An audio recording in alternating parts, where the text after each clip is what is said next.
की तुझी 1,500 कोटीची प्रॉपर्टी आहे ते तू 550 कोटी रुपये मला दे, मी तुला ह्या सर्वांना सर्व फिर्यादीला हे करून ते सर्व माझं ऐकतील आणि ते माझ्या संबंधित आहेत आणि तू 550 कोटी रुपये दिलास तर मी तुला ह्याच्यातनं निर्दोष बाहेर काढतो। काय आरोप तुम्ही केलेले आहेत आणि कधीचा सगळा प्रकार आहे? साधारणतः 2023 चा प्रकार आहे हा।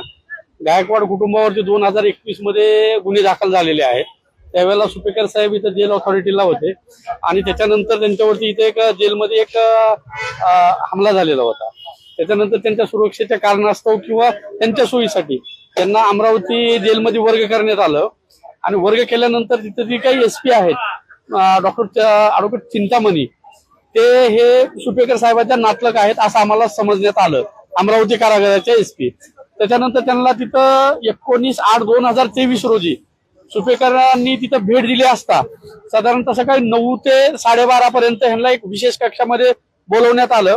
विशेष कक्षामध्ये बोलवण्यात आल्यानंतर ह्यांना धमकवण्यात आलं की तुझी 1,500 कोटीची प्रॉपर्टी आहे ते तू 550 कोटी रुपये मला दे, मी तुला ह्या सर्वांना सर्व फिर्यादीला हे करून ते सर्व माझं ऐकतील आणि ते माझ्या संबंधित आहेत आणि तू 550 कोटी रुपये दिलास तर मी तुला ह्याच्यातनं निर्दोष बाहेर काढतो, अशा प्रकारे त्यांनी 2023 मध्ये सांगितलेलं आहे।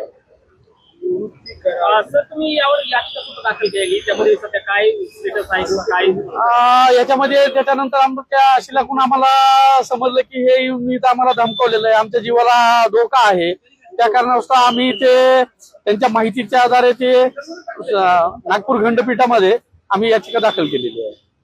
या गायकवाड कुटुंबावर अतिशय गंभीर आरोप केलेले आहेत आणि तुमचा एकंदरीत बोलण्यातून असं दिसतं की हे राष्ट्रवादीचे जे तत्कालीन आमदार होते त्यांच्या सांगण्यावरूनच हे सगळं झालं।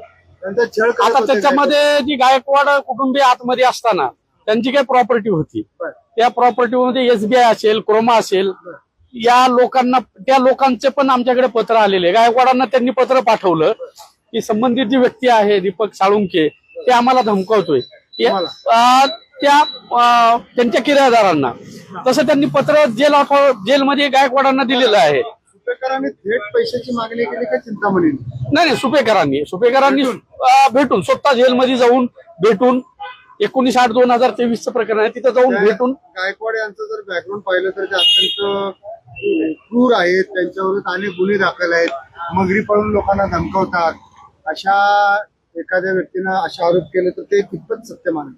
हा, आता याच्यामध्ये गायकवाडांवरचे गुन्हे दाखल आहे, ते बऱ्याच गुन्ह्यामध्ये त्यांना जामीन माननीय न्यायालयाने दिलेला आहे त्याच्यामध्ये, आणि 377 जसं सर्टिफिकेट यांनी इश्यू केलेलं आहे। त्या हॉस्पिटलमध्ये त्या कधी गेलेल्या नाहीत किंवा तिथं उपचार कधी घेतलेले नाहीत किंवा तिथल्या लोकांचं असं म्हणणं आहे, माहितीच्या अधिकारामध्ये काढला असता की आमच्याकडून हे कुठलंही सर्टिफिकेट इथून इश्यू झालेलं नाही, कारण की यांनी नानासाहेब गायकवाड यांना तिथं जाऊन धमकावलं, मारहाण केली, सीसीटीव्ही आहे का? आम्ही त्यावेळेला माहितीच्या अधिकारामध्ये मागितलेलं हे 2023 मधले।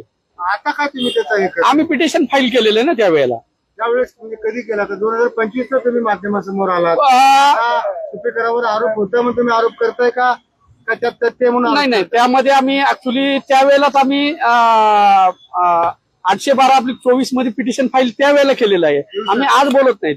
2024 ला नागपूर खंडपीठामध्ये ज्यावेळेला आमच्यावर अन्याय झाला लगेच आम्ही त्याच्यावरती नाही, आणि ह्यांचं बाहेर कोणीही नव्हतं त्यावेळेला यांच्या विरोधात फिर्याद देण्यासाठी, मग आम्ही म्हटलं की माननीय न्यायालयाला आपण न्याय मागू आणि खंडपीठामध्ये ते टाकू। स्टेटस काय आणि त्याच्यामध्ये काय झालेलं आहे साहेब, ज्या वेळेला सुपेकरांनी जेलमधल्या ऑथॉरिटी ते तुम्ही गायकवाडांना त्रास द्या असं म्हणून जे लोक ऐकत नाहीत 7 लोक निलंबित केलेले आहेत संबंधित अमरावतीच्या जेलमधले।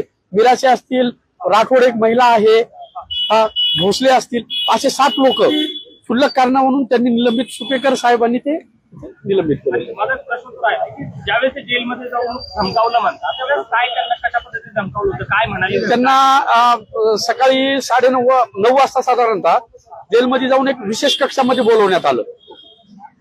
त्यांना व्हीलचेअरवर त्यांना चालता येत नाही, व्हीलचेअरवर घेऊन नानासाहेब त्यांना व्हीलचेअरवर बोलवण्यात आलं आणि त्यांना त्या विशेष कक्षामध्ये साधारणतः 9 पासून 12:30 पर्यंत। याचं कारण काय?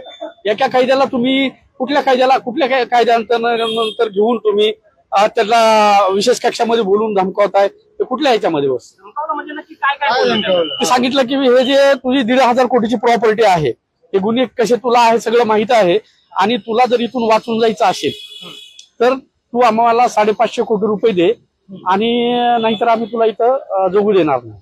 काय करणार आहे म्हणजे? जगू द्या म्हणजे? आम्ही जीवे मारणार असं आशिलानं आमच्या सांगितलेलं आम्ही तुम्हाला जीवे मारणार आणि संबंधित कर्मचाऱ्यांनाही ऐकल्यामुळं त्यांना 7 जणांना निलंबित केलेलं आहे. हा तिथे केलेलं आहे. ओके.